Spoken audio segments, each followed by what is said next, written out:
Ta-da! I did it. I did it. I made a wheat-free, gluten-free gingerbread house. And I love her. Isn't she cute? I wanted to film the process, but let me just tell you, it got a little crazy. I started to film the process of making it because I wanted to show you guys. Because, I said I was going to film it and, getting into baking and all of that. And it was so much of a train wreck that I'm like, nobody wants to see this crash and burn. So I made her though, and she's cute.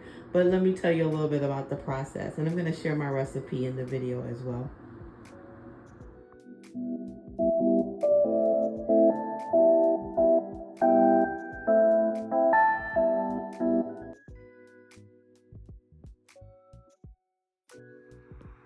Okay, so it took me 2 days to get the flour recipe together for this. And I'm not a baker. I am not a baker. And I started to film the process of creating the gingerbread house and even some little cookies. But it was so terrible. I'm like, I will not expose anybody to this. So I know this is my blog, but some things just leave it off the internet. But I did make it finally. The problem was the flour blend. So there are a lot of different wheat-free, gluten-free flour blends out there on the market. They can be a little pricey, especially if we want to do a lot of baked goods. So I found, creating my own flour blend is more cost effective. It still is an investment, right? Because some of these flours individually by themselves can be expensive, but I can get a bigger yield of flour if I buy the flour individually. So, but the ratios of the flours and the protein powder and the baking soda, all of that, it was new to me because I'm not a cookie baker. So I had to get that that blend together, and I finally did. It took me like all day to get it together, and then I created the little gingerbread house and some cookies with it, and it worked. It came out really good, and it tastes good too. We didn't eat the house because that icing is just regular royal icing. It's kind of sweet. It's too sweet for me. My daughter liked it. She was like, "Oh, I like it." But for me, it's too sugary. So I'm gonna give you all sides here. So I made the house. I also made some little gingerbread people. This was one of the ladies. I know she looks sad. She's the last one from the party. A little hungover. But everybody ate the rest of the cookies. So it was cool. I only have 2 Christmas trees over there. But I had a bunch of gingerbread men, a couple of gingerbread ladies with their little skirts on.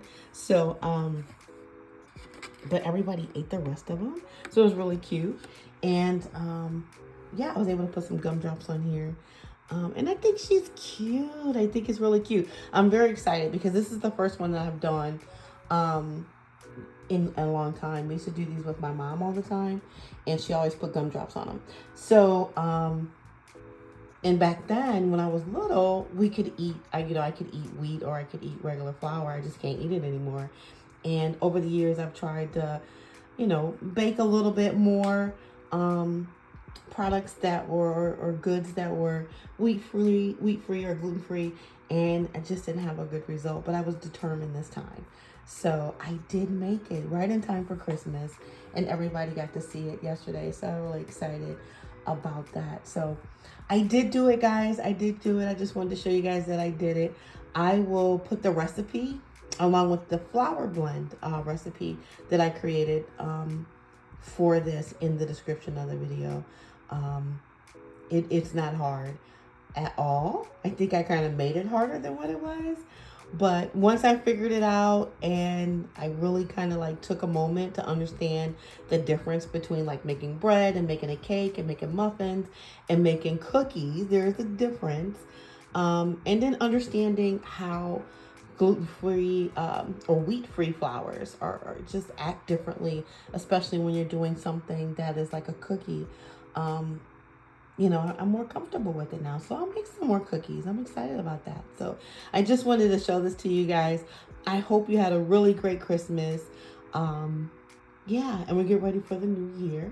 I am gonna do a couple more videos. I just wanted to put this one up here, and I know I promised you guys some more videos, but I'm having a couple issues with getting some of them loaded, and I think it's because I'm using my phone and not a camera, which I'm looking to get a camera for that.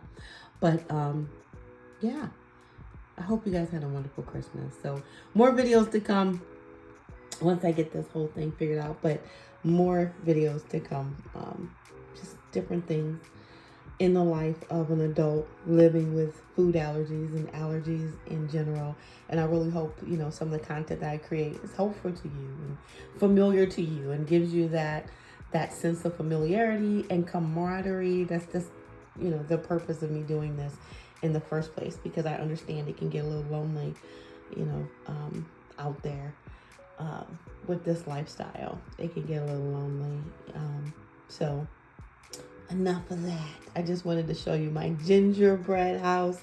You guys have a wonderful day, and I hope again you had a wonderful Christmas.